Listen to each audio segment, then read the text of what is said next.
Hey guys, I saw you just now on the video working on lens tank for the Ducati, so I thought I'd share something.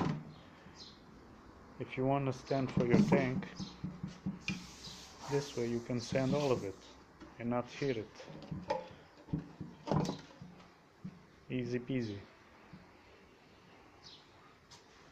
This isn't a customer tank, this is just a tank I keep for practicing my hydro dip, and this is how I sand it. You can move it about and it doesn't get scratched anywhere. Yeah? Here she is, my beautiful baby.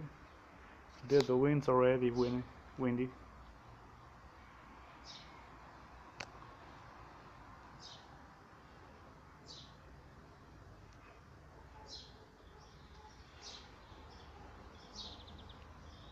Now for the back wheel.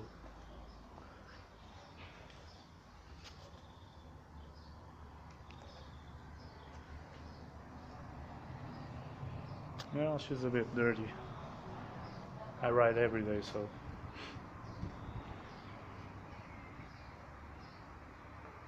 Well, hope you have an old tire so you can do this way. See ya.